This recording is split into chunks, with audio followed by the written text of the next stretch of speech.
Oh, well, welcome. First of all, let's be chipper. It's Eric Erickson here. You can call in and save me from what I'm about to have to do. 877-973-7425. We're a news talk show. Now, what's the difference between talk and news talk? Talk is I would never even have to tell you what the headlines are. We could just do a recipe share. I am totally down for that.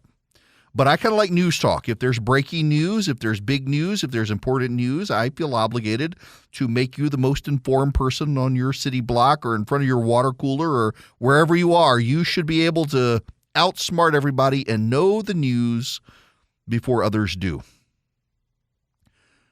So unfortunately, that sometimes means I have to talk about stories that I would prefer not to talk about.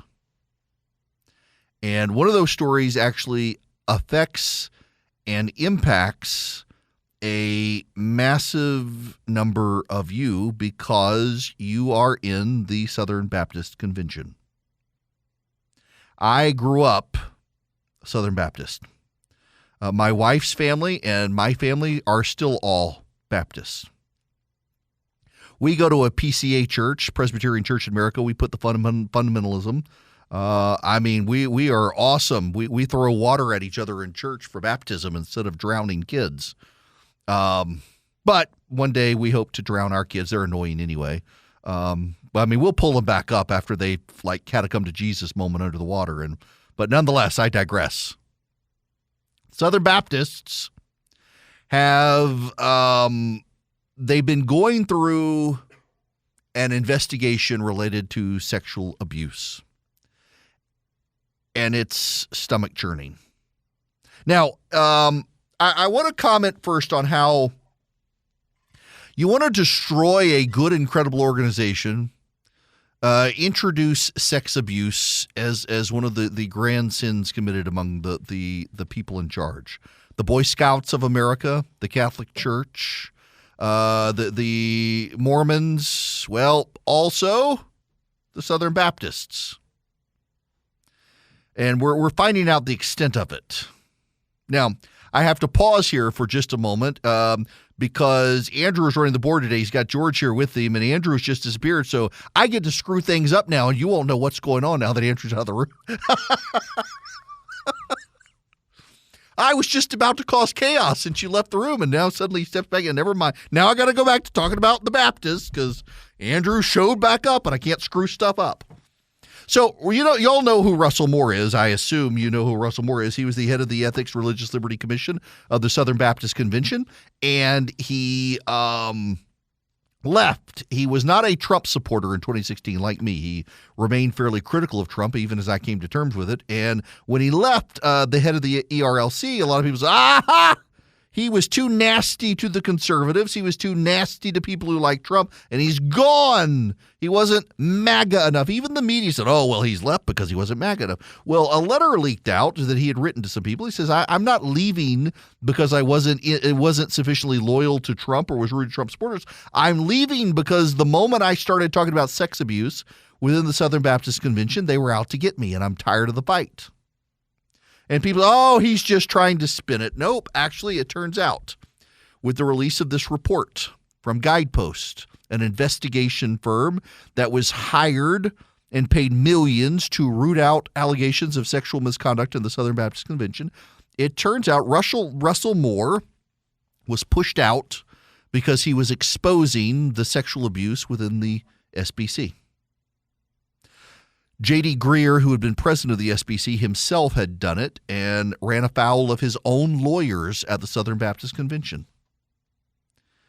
And I got to say something here that's not comfortable to say. This report found instances of abuse involving people I know. And I didn't know. Let me read you a sample curated by Christianity Today. Mike Stone, the former chair of the Southern Baptist Executive Committee, He's from Georgia. He's a pastor here in Georgia, and a candidate in 2021 for the Southern Baptist Convention president, helped craft an apology for a pastor friend of his after the pastor was found to have been exchanging explicit text messages with a member of his congregation in 2019. Augie Botto, a lawyer for the Southern Baptist Convention, testified as a character witness for Nashville gymnastics coach Mark Scheffelben, who was convicted in 2003 of molesting a 10-year-old girl. Jack Graham, Southern Baptist Commission president from 2002 to 2004, didn't report a music minister who was fired in 1989 after Prestonwood Baptist Church in Texas learned he molested a child. The minister went on to another church and was convicted for his crimes at Prestonwood more than 20 years later. The church categorically denies the way the report characterizes the incident 33 years ago. Current executive pastor Mike Buster said in a statement, Prestonwood has never protected or supported abusers in 1989 or since, he says.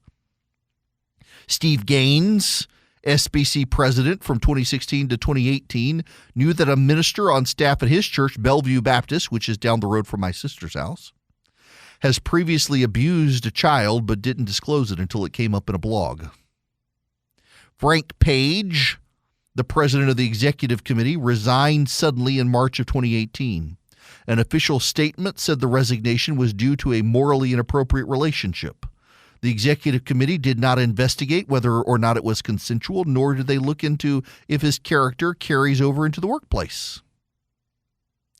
Johnny Hunt, the Southern Baptist Commission president from 2008 to 2010, groped and kissed the wife of a youth pastor a month after his presidential term ended and told the couple to keep it secret. Hunt retired from First Baptist Church of Woodstock, Georgia, where I have a lot of friends. His sexual assault had not been previously reported. The woman and her husband, an SBC pastor, came forward during the investigation to share with Guidepost what happened. Hunt, the former pastor of First Baptist Woodstock, had been a senior vice president at the Southern Baptist Convention's North American Mission Board before resigning May 13th of this year. Southeastern Baptist Theological Seminary has a chair position named after him. By the couple's account, they were 24 years younger than Hunt in 2010. He offered to assist them with their ministry. At one point, he arranged a place for the wife to stay during a visit to Panama City Beach, where Hunt was spending his sabbatical. He then entered the condo unit where the woman was alone and sexually assaulted her, pulling down her clothes, pinning her on the couch, groping her, and kissing her. What's worse is that the Southern Baptist Commission's members demanded that the SBC Executive Committee keep a list of pastors and leaders within the denomination charged with sexual abuse, sexual assault, sexual harassment, and they refused to do it. They were worried about it looking to courts like the SBC had some say over the hiring and firing practices of local churches, even though they don't. But with the help of spokesman and vice president Roger Singh Oldham and an unnamed staff member, they kept the list they said they did not keep. They kept it. They denied it. They wouldn't make it public, but they had all the names. At the lawyer's request, the report said the staffer collected news clippings and tracked abusive pastors in a table with name, year, staff, and denomination. The first version in 2007 included 66 people arrested or sued over abuse. By 2022, the list grew to include 703, 409 of them believed to belong to Baptist churches. The men in charge were more worried about governance and litigation and liability than about the victims. In fact, they organized a campaign to silence, shame, smear, and attack the victims.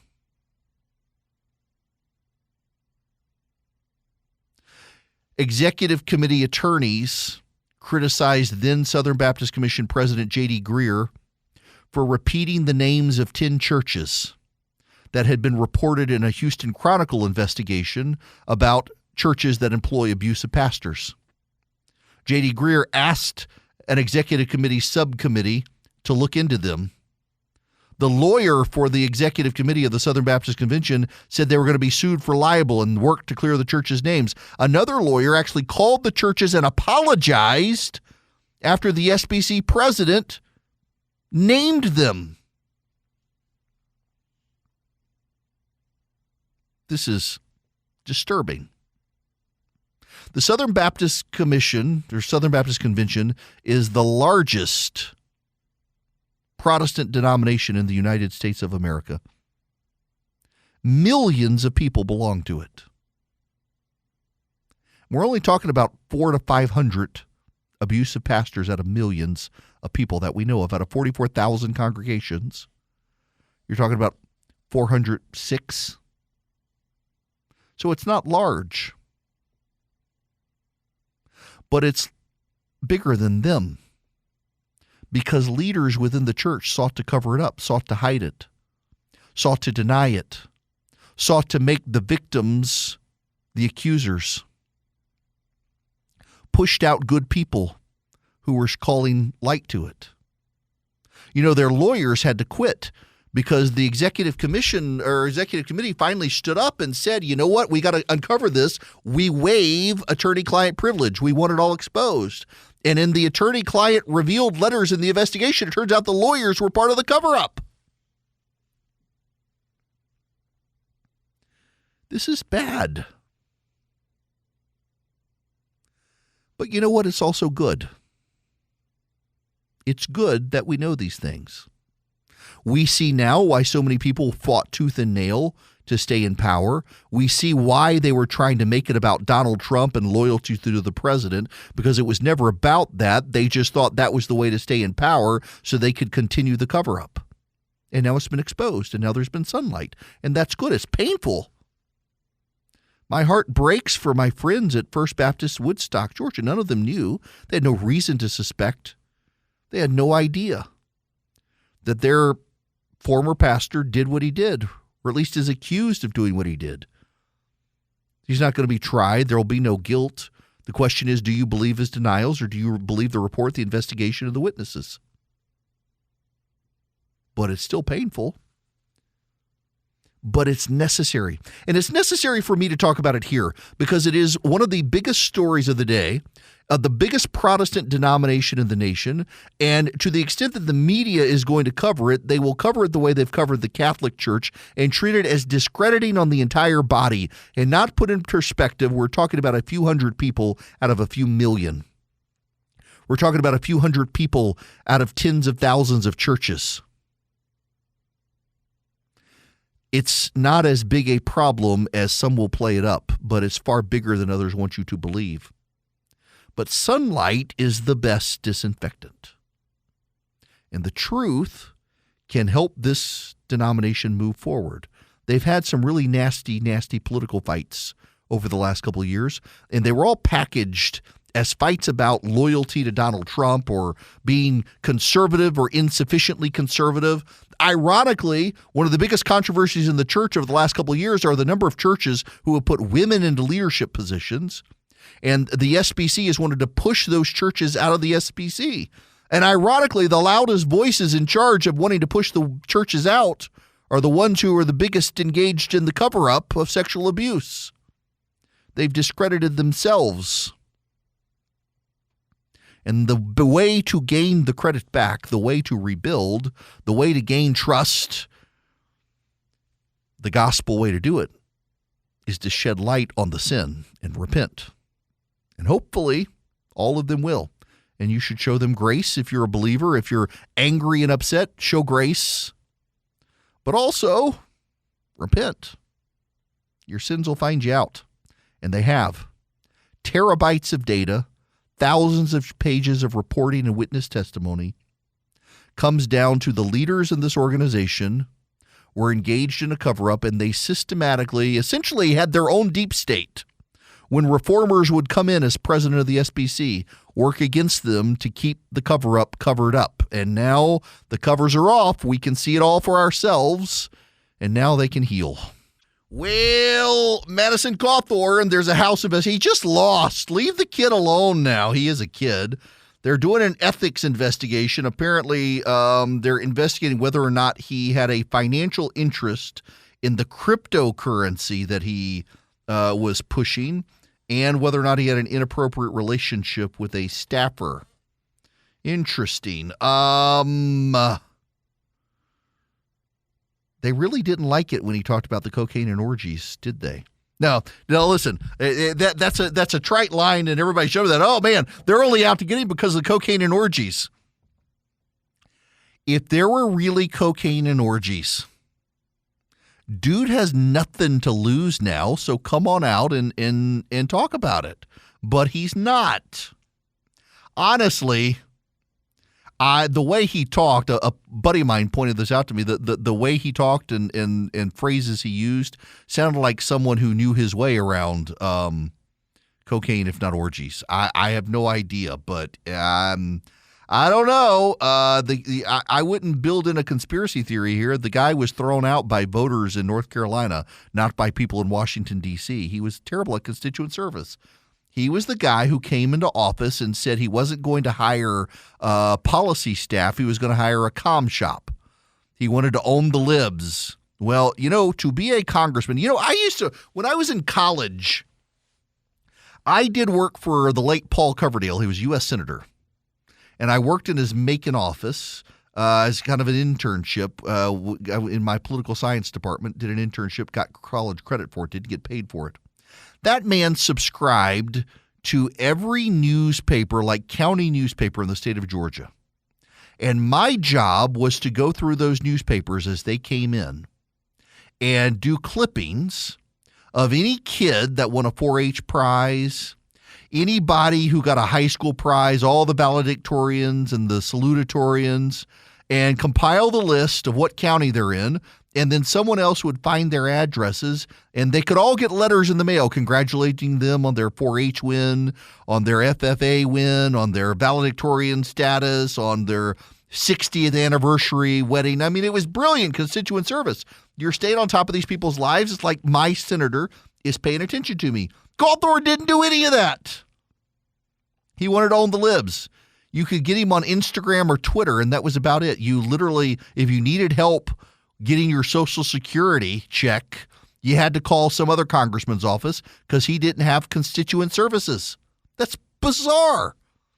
I mean, the way you win re-election in Congress, like Sanford Bishop is a congressman in South Georgia. He's in a district that is trending Republican. He's a black congressman from South Georgia, and the white folks in South Georgia love him. They're conservative Republicans, and he's a liberal Democrat, and they love him because he is at every event. Every farmer knows him. Every farm in South Georgia has benefited from his office. They all have his cell phone. They can call him. He's one of the most accessible members of Congress. Represents 700,000 people, and probably 500,000 of them have his cell phone. And the man keeps winning re-election because of constituent services. It's how you win re-election. Washington cannot beat you when your constituents know you. And none of Madison Cawthorn's constituents knew him. And so he lost.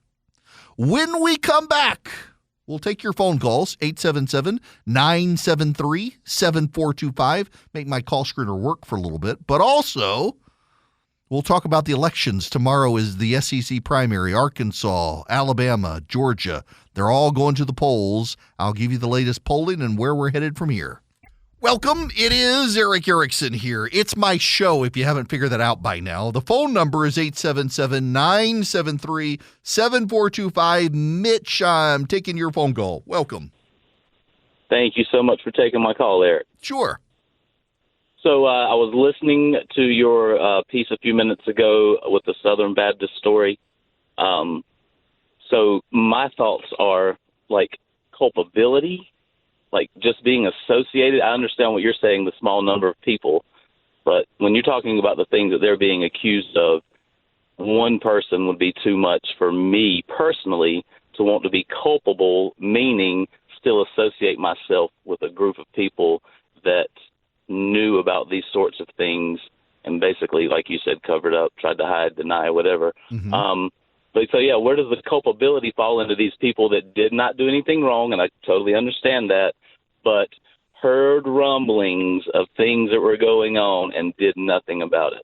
Well, that's one of the most staggering aspects of this report is that so the Southern Baptist Convention has an executive committee.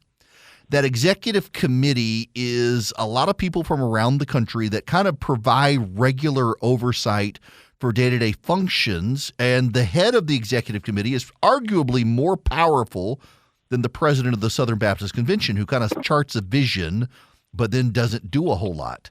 And it turns out that a ton of the people on that executive committee were absolutely cut out of the picture, had no knowledge, were never informed. It was the lawyers and the chairman who had all the knowledge. Now, a number of those people have resigned, retired, or otherwise quit. And I think they're going to have to be looked at. Now, the Southern Baptist Convention comes up in Anaheim, California this summer. I know a number of people who are going to be going to it, and they're going to have to, not me, I'm not a Southern Baptist anymore. They're going to have to dive into this and see who knew what when and what the repercussions are. Because there is a liability issue here as well. If you have all of this knowledge, even though you are arranged as an entity where you're very autonomous, your knowledge causes ramifications, and that's got to be dealt with. Now, I gotta discuss a phenomenon real quick that's happening that we're not going to get into. We've had a number of people call who want to give their reports of things they've witnessed or seen within that denomination. We're not going to go there. We're not going to gossip. And we can't verify it, and I don't want to get into a he said, she said, or someone can't defend themselves, so I appreciate people wanting to step up and chime in, and I know you're not meaning to gossip about this stuff, you're concerned citizens, but at the same time, it's not my place to do that. You can read the report for yourself, and you can dive into it, you can read the news reports of what's there, but I don't want to get into a he said, she said, let me tell you what I saw sort of thing. I don't think it's appropriate. I want to move on to the campaigns because there are big ones in Georgia, Alabama, and Arkansas. Mo Brooks, who was endorsed by Donald Trump in Alabama, kind of crashed and burned and has been resuscitated and now may finish first in the Alabama primary and get into a runoff. Kay Ivey, the Republican governor of Alabama, is cruising towards a reelection. One of the ones that I'm actually interested in is in Arizona. You got Sarah Sanders, Governor Mike Huckabee's daughter, is on the ballot there. And I haven't seen a ton of polling out of Arizona, but it appears actually that she's done a pretty good job of rebounding. In the Alabama gubernatorial race, Kay Ivey is at 48%. And in the Senate race, you got Britt at 31 and Brooks at 29. Now, Britt will be terrible. You need to know. This is who Donald Trump moved to after leaving Mo Brooks. The problem with Britt is that she is a Chamber of Commerce, big government spending Republican. And so the lobbyists will get great customer service and probably no one else will. And that's kind of my problem there. But that being said, it's interesting to watch Mo Brooks rebound all of a sudden in that race. Now, the race that the entire nation is going to be looking at, though, is Georgia. Brian Kemp. Tonight, Mike Pence will be in Cobb County, Georgia, the Cobb County Airport. And I'm going to go hang out with my friends at Priority Jet. Hi to them. One day I hope to afford them again. And I'm going to go hang out with them, and then I'm going to MC the event at the Cobb County Airport. He will be in person for Brian Kemp, and Donald Trump will be on the phone for David Perdue. David Perdue wants to get into a runoff with Kemp. He's convinced that he can beat Kemp in a runoff. All of the polling has Kemp pretty high up. In fact, most polls have him over 60%. Matt Towery, who runs Insider Advantage, has his latest poll has Kemp somewhere around 52%. The Insider Advantage Fox 5 poll has Perdue at 38, Kemp at 52. Landmark Communications has Kemp at 60, Perdue at 30.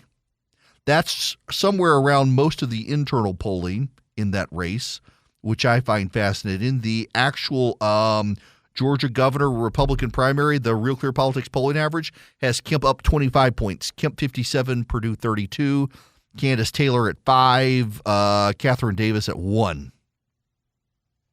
Let me just give you the roundup of latest polling. Fox 5 Insider Advantage has Kemp at 52. Landmark Communications has Kemp at 60. Fox News has Kemp at 60. WXIA TV has Kemp at 56. The AJC back in April had Kemp at 53. I suspect they'll have more polling coming soon. Now, this is the big deal, but first I got to pause and jump out and talk about Candace Taylor for a minute. She's the cray-cray lady. God help her, she's a school counselor. Over the weekend, this woman actually said that she would kill sheriffs by firing squad. To say that I am making this up. I wish I was. Let me read you the quote. She would execute sheriffs by... Well, you know what? Here's the audio. I can play you the audio. You can hear her in her own words. If we can get this rolling. Death by firing squad for sheriff's deputies out there. You think I'm making that up. Here is her precise quote. This is Ron Filipkowski, who is a MSNBC reporter, so he is very much on the left. He likes to make Republicans look bad, but he doesn't have to make her look bad. He just gives her own words. She'll execute sheriffs by firing squad if they, quote, don't do the will of the people. I don't mind handcuffing them either. The Constitution says when you commit treason, it's death by firing squad. That's not going to happen either. We're not making backroom deals with sheriffs. They're the highest constitutional officer in their county, and they're going to do the will of the people. I don't mind handcuffing them either. So, I mean it. I've heard of from sheriff corruption all over the state. We've got some awesome sheriffs, and praise the Lord for them. Pray for them. Even if you have a corrupt one, pray for them. And pray that they're replaced really quickly if they're corrupt. But I don't care. I don't mind handcuffing any single person who breaks the law and goes against our government. The Constitution says when you commit treason, it's death by firing squad. I didn't write it. It's in there. It's serious. When you swear to God to uphold a document that says you'll do the will of the people and you will honor every single thing in that Constitution, you do that. If you can't do that, then you better understand that you get death by firing squad. Wow. I mean, y'all, I got a face for radio and a voice for print. And I think I would rather listen to my voice than listen to that voice. I mean, someone please stab my eardrums out with nails so that I don't have to. Holy cow. I'm telling y'all, we're going to kill the sheriffs. We're going to kill the sheriffs. They're going to get the firing squad. If they don't follow my Constitution, if they don't do our work, we're gonna use the firing squad. It's in the Constitution. They wrote it in the Constitution. They put the firing squad in the Constitution. Note to America. It is not in the Constitution. I guess if you're illiterate, you can find it in the Constitution, but it's not really in the Constitution that you actually will automatically get firing squad. In fact, it says treason against the United States shall consist only in levying war against them or in adhering to their enemies, giving them aid and comfort. No person shall be convicted of treason unless on the testimony of 2 witnesses. So you will note that treason only consists of levying war against the United States or giving the enemies aid and comfort. Not following the Constitution. I know this will surprise some of you, including a candidate for governor who works in a school system.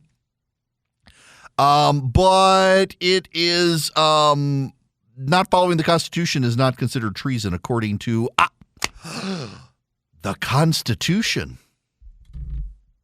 Now, there is also a statute 18 USC Section 2381. Whoever, owing allegiance to the United States, levies war against the United States or adheres to their enemies, giving them aid and comfort within the United States or elsewhere, is guilty of treason and shall suffer death or be imprisoned for not less than 5 years and fined not less than $10,000 and shall be incapable of holding any office under the United States.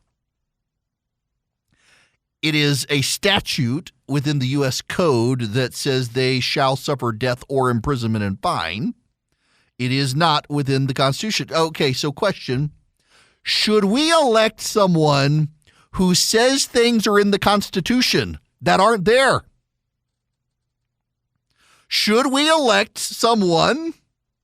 Notice my call screener has turned off the phones now because he understands that when you talk about this particular candidate, the bat poop crazy begins to call in. But, should we elect someone who says something is in the Constitution when it's not in the Constitution? I play you Mama Shrill one more time. Perhaps, if the Wi-Fi works. That's not going to happen either. We're not making backroom deals with sheriffs. They're the highest constitutional officer in their county, and they're going to do the will of the people. I don't mind handcuffing them either. So, I mean it. I've heard from sheriff corruption all over the state. We've got some awesome sheriffs, and praise the Lord for them. Pray for them. Even if you have a corrupt one, pray for them. And pray that they're replaced really quickly if they're corrupt. But I don't care. I don't mind handcuffing any single person who breaks the law and goes against our government. The Constitution says when you commit treason, it's death by firing squad. I didn't write it. It's in there. It's serious. When you swear to God to uphold a document that says you'll do the will of the people and you will honor every single thing in that Constitution, you do that. And your little dog, too. Okay. If it's in the Constitution, but it's not. Firing squad is in the Constitution, she says. Should we elect candidates who say things are in the Constitution that are not there? You say yes. You're supporting Candace Taylor. Okay. Now do abortion. Walked right into that one, didn't you? You should probably clear the air with the Eden Pure Thunderstorm now. What a perfect segue. Clear the air out. You can get 3 of them for less than $200. You can get them. You're saving $200 as well. And they don't just clean the air, like they eliminate odors. So I made fantastic quesadillas yesterday. But I was also like making the taco meat on the stove, and I could run the Eden Pure Thunderstorm, and it wiped out the odors. Didn't mask them. It's not essential oils. It actually works. Now, you can get 3 of them for less than $200. Save $200. You get 3 of them, and they also get rid of the pollen, the mildew, the mold in the air. You go to EdenPureDeals.com. You put Eric3, ERICK 3, in the discount code box, and you will save $200. You get 3 of them for less than $200. The website is EdenPureDeals.com. Well, my email from Grammarly tells me I'm building a hefty vocabulary. Oh, yes, I am. It's part of being a dad with teenage kids, the things you learn. Can I tell y'all something just terribly awful? Maybe I shouldn't, but I'm just actually so proud of my kid for coming up with a joke on his own. Should I? Can I? I might as well. So my kid, he's 13 and he's developing a sense of humor, and he has a, shall I say, dark sense of humor. I personally find it hysterical. He actually told his Bible teacher one day, he says, do you know the difference between a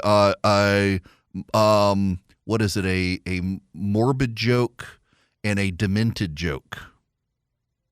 A morbid joke is finding 10 dead babies in a garage. A demented joke is finding 1 dead baby in 10 garages. That's my 13-year-old.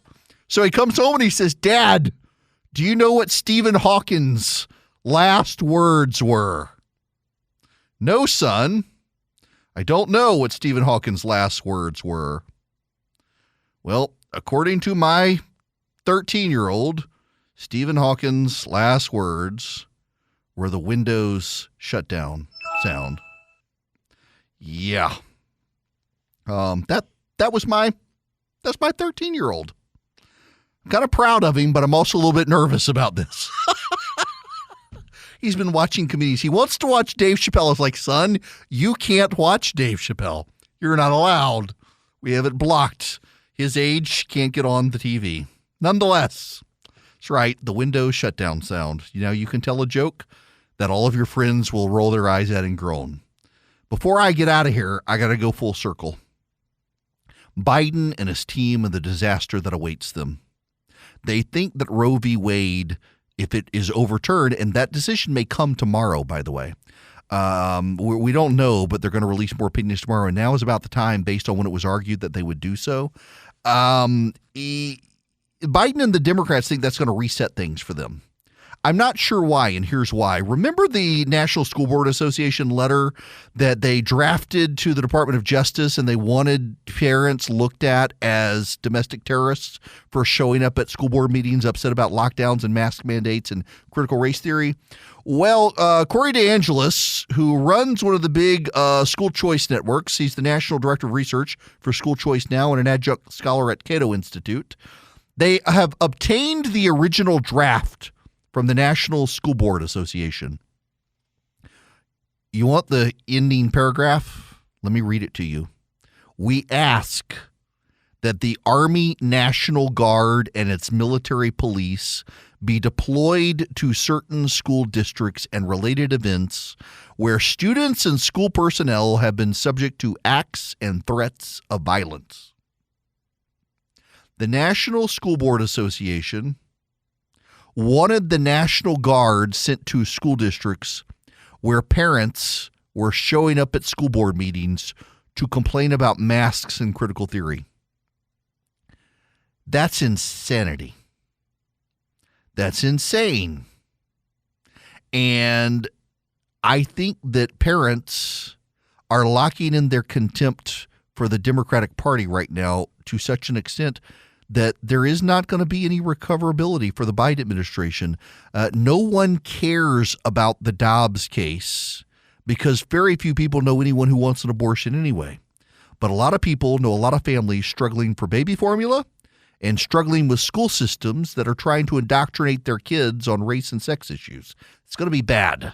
The regular season is heating up. New stars are emerging, and that means more opportunities to win up to 25 times your cash on Prize Picks, the most exciting way to play daily fantasy sports. Just select 2 or more players, pick more or less on their projection on a wide variety of stats, and place your entry. It's that easy. Let it fly to turn $10 into $250 with just a few taps. Easy gameplay, quick withdrawals, and injury insurance on your picks are what make Prize Picks the #1 daily fantasy sports app. Watch your favorite players and get paid doing it this basketball season. See your entries make progress during the game or make new entries for the second half and the fourth quarter. 3-pointers, assists, rebounds, and everything in between are yours for the taking. Join the Prize Picks community of more than 7 million players who have already signed up.